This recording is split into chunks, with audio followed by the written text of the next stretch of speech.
this morning. The clock is ticking for the Department of Justice to recommend redactions in the Mar-a-Lago search affidavit. What a judge's ruling in a hearing later today could reveal about the investigation. Plus, candidates for governor and Senate are hitting the campaign trail, what they're doing now to secure votes ahead of the November general election.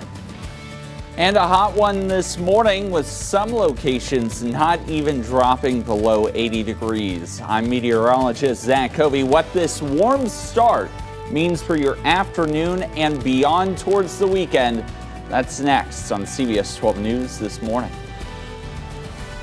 It's a new day. This is CBS 12 News this morning.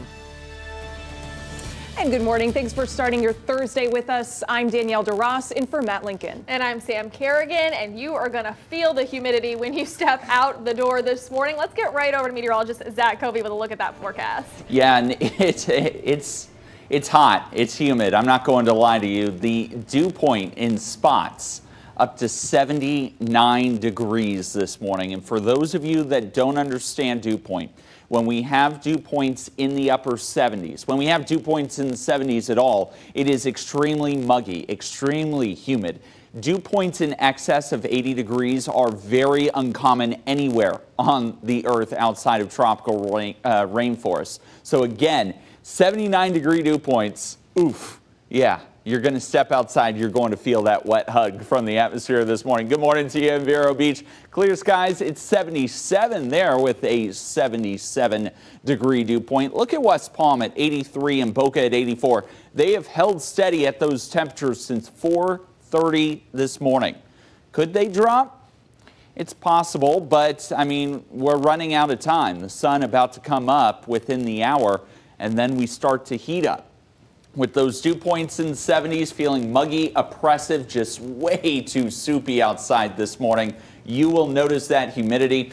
Increasing temperatures throughout the morning will lead to increasing cloud cover. That means the sea breeze likely to develop this afternoon as early as 11 to 12 o'clock, and some of the bigger storms mainly west of I-95. We'll time it out for you, take you city by city, talking timing and threats when I come back in just a bit. Sam.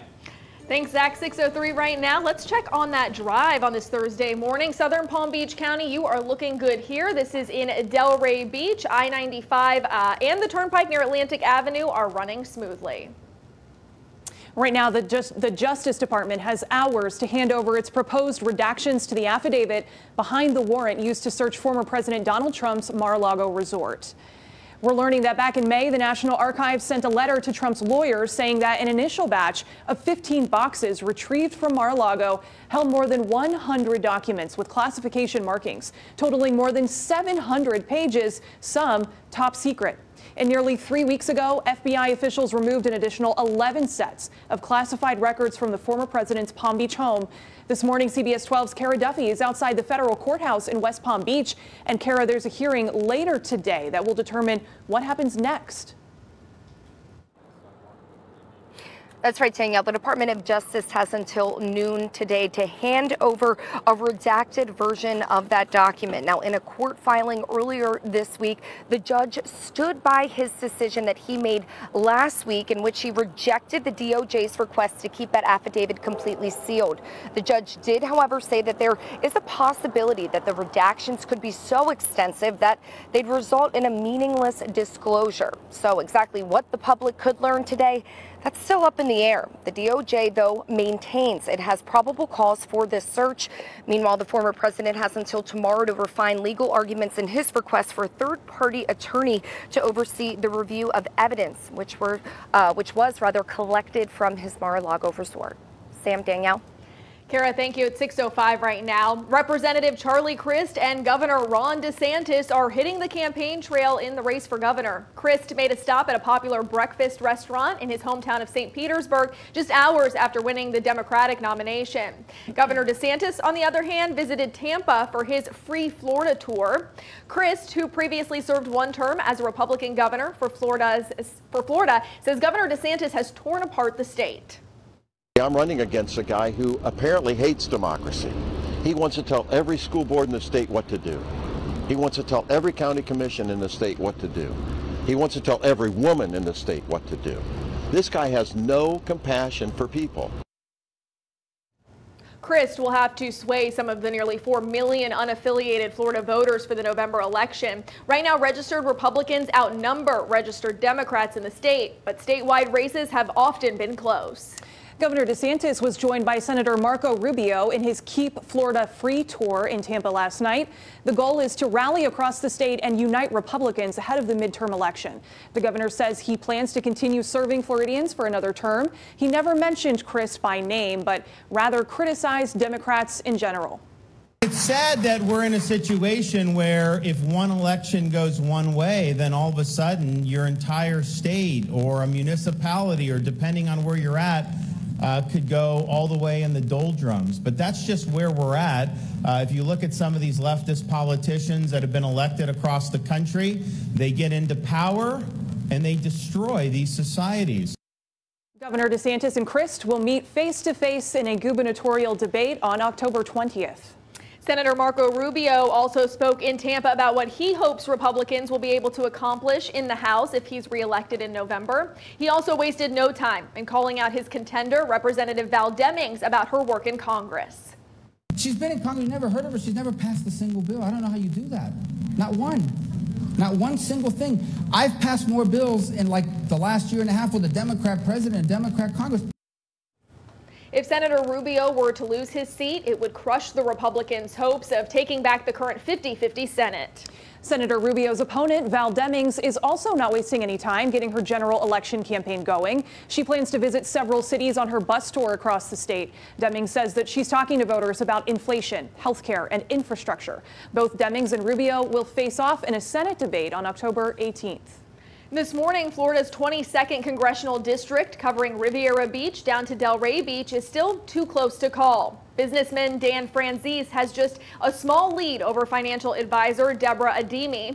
Today, the Palm Beach Supervisors of Elections Office will certify the first unofficial results of the election, then wait for the state to order the recount. This race determines who will face incumbent Representative Lois Frankel in November. Another race headed to a runoff is the District 6 Palm Beach County School Board race. Incumbent Marcia Andrews got 48% of the vote. That's just shy of the 50% that she needed to avoid a runoff. Now she's going to face the second place finisher, Jennifer Showalter, in November. Andrews, a former teacher and principal who's been on the school board for nearly 12 years, tells us she's feeling confident about this next election. No, I'm not disappointed because I do know that when you have a race of 5 people, it's very difficult. I'm someone that's certainly competitive, can get the job done, and has been successful throughout my career with the School District of Palm Beach County. Her challenger, Jennifer Showalter, released a statement that reads in part, quote, "I'm calling all citizens who want to see real academic results, full transparency, real accountability, a return to respecting the Constitution, individual rights, and parental rights to stand with me." 6:09 now as we take a live look at the White House, where President Biden officially announced his long-awaited plan for student loan debt relief. It comes as the average U.S. household with student debt owes nearly $59,000. The government is forgiving $10,000 in federal loans for anyone earning less than $125,000 a year. $20,000 for those with Pell Grants, that's for low-income students, and anyone with federal undergraduate loans will have repayments capped at 5% of their monthly income. And the pandemic pause for federal loan repayment will go through the end of the year. And while some progressives wanted full loan forgiveness, Republicans are criticizing the president's move this morning. We'll start here with a tweet from Senator Rick Scott, which says Democrats canceling student loans isn't relief for Americans. He says it is a burden that only further increases inflation. Meanwhile, Representative Brian Mast posting this statement, calling it shameful to buy votes of the liberal elite with taxpayer money. But Congresswoman Lois Frankel, she's a Democrat, she praises this move. She is saying that a college education should bring prosperity, not the crushing burden of a lifetime of debt.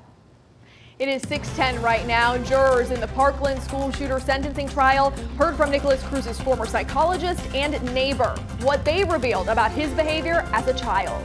Plus, the Uvalde School District police chief now out of a job, what his attorney claimed just hours before the school board voted on that decision. And before we head to break, here is a live look at the SLS rocket for NASA's Artemis 1 on the launch pad at the Kennedy Space Center. We are now just 4 days away from liftoff. Meteorologist Zach Kobe will be there live all morning long on Monday. That liftoff is set for 8:33 in the morning. Stay with us. We'll be right back.